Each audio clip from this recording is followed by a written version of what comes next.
دربھنگہ ضلع کے عثمان پور کے گاؤں کے رہنے والا ایک شخص ہے جو دلی میں آیا اور دلی کے مختلف علاقوں میں رہا اور اس کو وہاں پر یہ سوچی کہ چلو کچھ دعویٰ کیا جائے.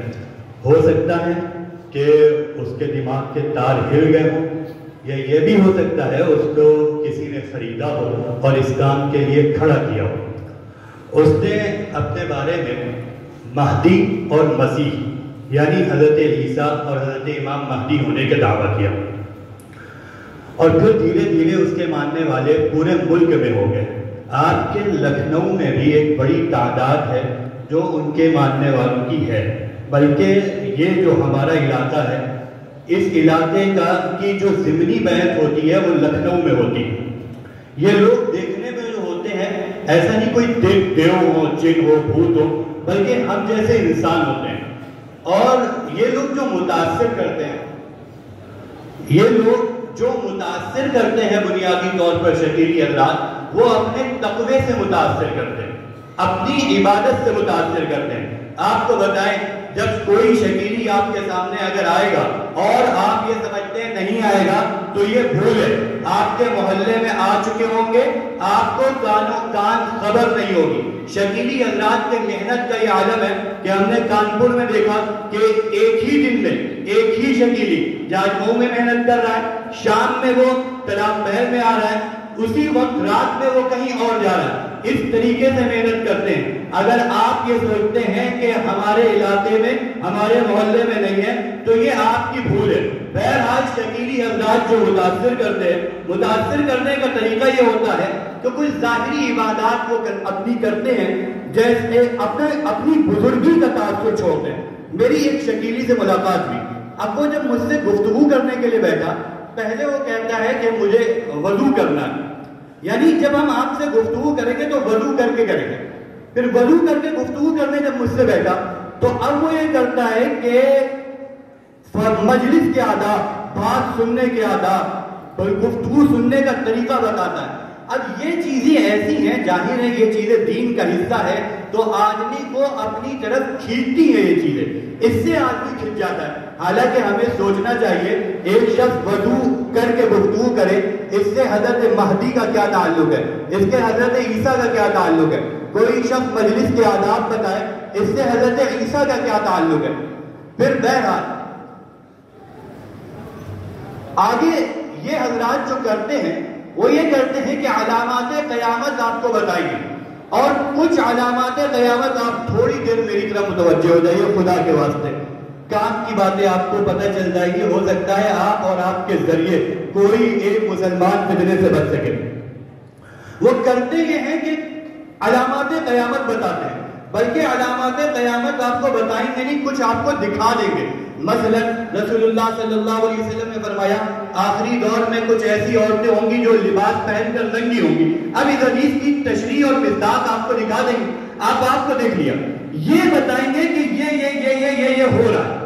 یعنی امت میں مرض بتائیں گے کہ یہ تمام مرض پھیل رہے.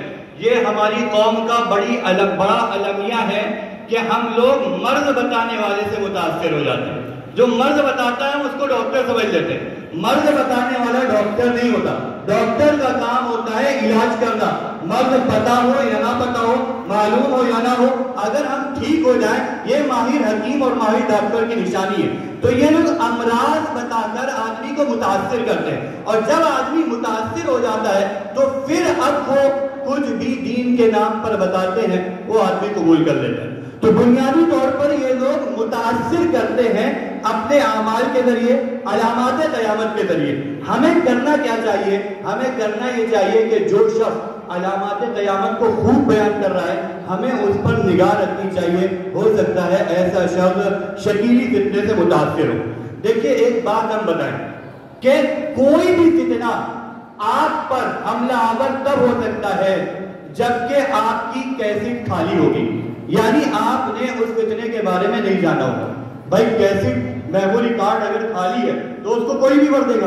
اگر میموری کارڈ کو پہلے سے ہم نے بھر دیا، ہم نے بتا دیا کہ بھائی حضرت مہدی کی علامت یہ ہے، حضرت مہدی کا نام حضور صلی اللہ علیہ وسلم کے نام پر ہوگا، ان کے والد کا نام حضور صلی اللہ علیہ وسلم کے والد کے نام پر ہوگا۔ آپ ابو داؤد شریف اٹھائیے، ابو داؤد شریف میں حدیث نمبر 4279 سے لے کر 4290 تک، 4200 موبائل پر بہت آسانی سے آپ لوگ نکال سکتے ہیں۔